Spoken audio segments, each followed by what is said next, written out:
जंग के लिए जिस तरह की सपोर्ट चाहिए वो डोनाल्ड ट्रंप को अपने इत्तेहादियों की जानिब से या दुनिया की जानिब से या वो ममालिक जो पहले अमेरिका के साथ मिलकर जंग में जाते थे उनकी जानिब से वो सपोर्ट मिली नहीं है। इस पे एक बड़ा ज़बरदस्त आर्टिकल द इकोनॉमिस्ट ने भी लिखा है कि ट्रंप दोबारा जंग की तरफ नहीं जाएंगे।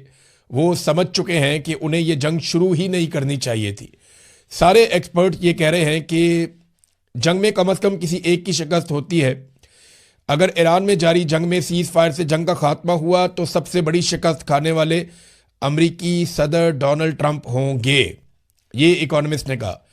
उनके मुताबिक ईरान के खिलाफ इस जंग ने अमरीकी ताकत को चलाने के नए तरीके के लिए सदर ट्रंप के विजन की कमजोरी को जाहिर किया है। ट्रंप दोबारा जंग की तरफ नहीं जाएंगे। अब वो समझ चुके हैं कि उन्हें यह जंग शुरू ही नहीं करनी चाहिए थी। अमरीकी सदर के ईरान को तबाह करने की धमकियों से भरपूर इश्तियाल अंगेज बयानात अब इस तरह लगते हैं जैसे वो अपनी पसपाई को मजबूत जाहिर करने की कोशिश कर रहे हो। यानी वो हार गया है। एक हारे हुए आदमी की ज़बान लगती है। डोनाल्ड ट्रंप कभी गाली देते हैं, कभी धमकी देते हैं, कभी कुछ और कहते हैं।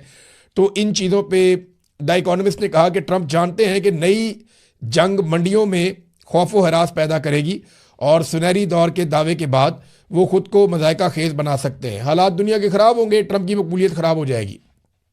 ट्रंप के 3 बड़े मकासद मशरक़ वस्ता को ज़्यादा महफूज और खुशहाल बनाना, ईरानी हुकूमत का खात्मा करना और ईरान को मुस्तकिल तौर पर जोहरी ताकत बनने से रोकना बड़ी हद तक पूरे ही नहीं हो सके। यानी जो कुछ डोनाल्ड ट्रंप इस जंग के पीछे चाहता था उसमें से डोनाल्ड ट्रंप कुछ भी नहीं कर पाया। बड़ा तफसीली ये एक आर्टिकल लिखा गया है द इकोनॉमिस्ट में और इसमें बहुत सारे एक्सपर्ट्स की जो राय है वो भी यही है इसी हवाले से कि डोनाल्ड ट्रंप के लिए मुश्किल है कि वो जंग दोबारा शुरू करे। उसका एक सबसे बड़ा रीज़न मैं आपको ये देता हूँ कि दुनिया भर के ममालिक ने डोनाल्ड ट्रंप की ये दरखास्त मुस्तरद कर दी है जिसमें डोनाल्ड ट्रंप ये कहता है कि मेरे साथ चलो और चल के आबनाए हुर्मुज़ को खोलो और ताकत के बलबूते के ऊपर हम कंट्रोल करते हैं ईरान को। लेकिन ये बात मानी नहीं जा रही डोनाल्ड ट्रंप की। अब जिन ममालिक से डोनाल्ड ट्रंप ने रिक्वेस्ट की है ज़रा वहाँ से जो इतला आई है वो देख लें आप। बरतानिया ने डोनाल्ड ट्रंप की ये रिक्वेस्ट नहीं मानी, वो अब इस लड़ाई के अंदर नहीं जा रहा, उन्होंने कैटेगोरिकली कह दिया। इटली ने भी यही कहा, स्पेन ने भी डोनाल्ड ट्रंप का आइडिया मुस्तरद कर दिया, जापान ने भी मुस्तरद कर दिया। फ्रांस हिचकिचाहट का शिकार है। मैक्रोन आपको पता है वो कभी हाँ कभी ना, लेकिन मैक्रोन अपने आप को यूरोपीय यूनियन से अलग नहीं कर सकता। नॉर्वे इन्होंने भी मुस्तरद कर दिया, कनाडा ने भी मुस्तरद कर दिया, ऑस्ट्रेलिया ने भी मुस्तरद कर दिया है। याद रखिएगा ऑस्ट्रेलिया समंदरों के अंदर अमेरिका के सबसे बड़े इत्तेहादियों में से एक है, क्योंकि एक क्वाड नाम की तंजीम है जो बनी हुई है जिसमें 4 ममालिक हैं, अमेरिका है, ऑस्ट्रेलिया है, जापान है, इंडिया है।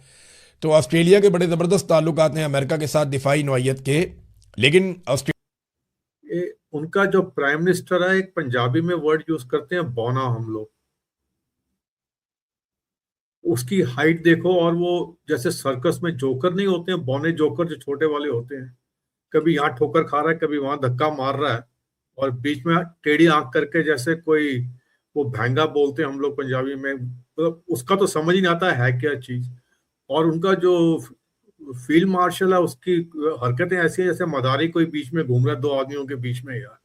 तो वो पाकिस्तान का जो हुआ है मीडिएशन वहां पे जो होना था, मैं तो बोलूंगा कि वो शुरू से लग रहा था कि nothing will is gonna come out of it. उसका सीधा कारण ये है कि यार जो जैसे आपने बोला कि वो पॉइंट्स लेके आए थे एक दूसरे के सामने, वो दोनों को ही एक्सेप्टेबल नहीं किसी भी हालत में। और रह गई बात यूएस के वॉरशिप की, ट्रांजिट किया, ईरान बोलता है नहीं किया। यार ये ऐसी चीजें हैं कि जब तक कोई वहां पे हो ना जिसने आंखों से देखा नहीं है या कोई सैटेलाइट का पूरा उनका पैसेज ट्रैक करके कोई दिखा दे, तब तक हम रियली वी कैन नॉट से कि यूएसए ठीक बात कर रहा है या ईरान कर रहा है।